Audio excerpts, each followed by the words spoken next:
వైద్య విద్య కోర్సుల్లో ప్రవేశాల కోసం నిర్వహించిన నీట్ యూజీ 2024 పరీక్షల్లో అక్రమాల వ్యవహారం తీవ్ర దుమారం రేపగా నీట్ యూజీ కౌన్సిలింగ్ ను వాయిదా వేశారు.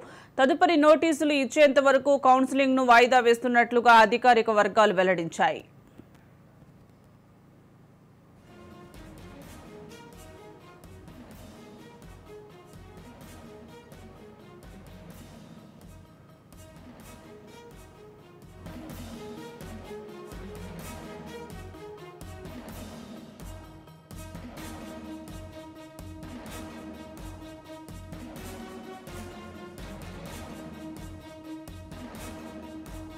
వైద్య విద్యా కోర్సుల్లో ప్రవేశాల కోసం నిర్వహించిన నీట్ యూజీ 2024 పరీక్షల్లో అక్రమాల వ్యవహారం తీవ్ర దుమారం రేపగా నీట్ యూజీ కౌన్సిలింగ్ ను వాయిదా వేశారు. తదుపరి నోటీసులు ఇచ్చేంత వరకు కౌన్సిలింగ్ ను వాయిదా వేస్తున్నట్లుగా అధికారిక వర్గాలు వెల్లడించాయి.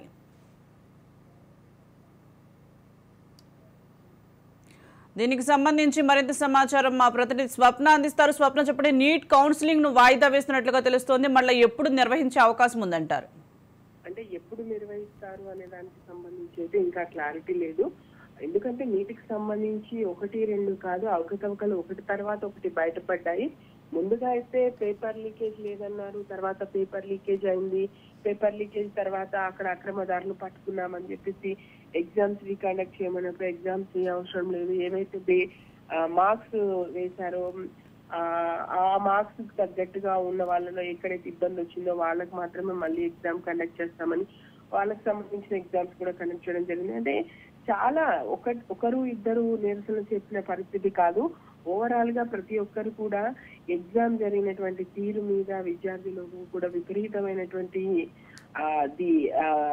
ఆరోపణలు వెల్లువెత్తినటువంటి పరిస్థితి చూస్తుందంటే పేపర్ లీకేజ్ ఆరోపణల నడుమ నీట్ యూజీ కౌన్సిలింగ్ అనేది వాయిదా పడింది. త్వరలో కొత్త తేదీని ప్రకటిస్తామని చెప్పినప్పటికీ వాస్తవానికైతే ఇవాటి నుంచి కౌన్సిలింగ్ ప్రారంభం అవ్వాల్సింది.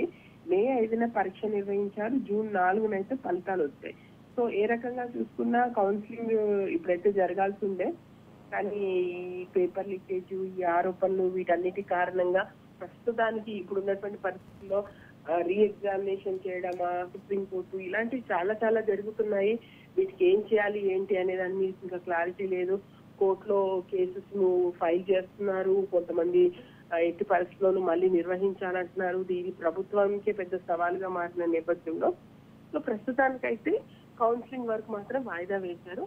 ఆ తర్వాత ఏం చేయాలి ఏంటి అనేది ప్రత్యేకంగా సమావేశమై ఒక క్లారిటీకి వస్తారని చెప్పారు. కాకపోతే త్వరలోనే కొత్త తేదీలు వచ్చేటువంటి అవకాశం ఉంది. కౌన్సిలింగ్ మాత్రమే ప్రస్తుతానికి వాయిదా పడింది, మళ్ళీ ఎగ్జామ్స్ కండక్ట్ చేసే పరిస్థితి కనిపించట్లేదు. ఇంకా ఏం చేస్తారు, ప్రత్యామ్నాయంగా ఎంతవరకు వెళ్ళొచ్చు అనే దాని మీద అయితే ప్రస్తుతం చర్చ నడుస్తుంది. Right, thank you Swapna.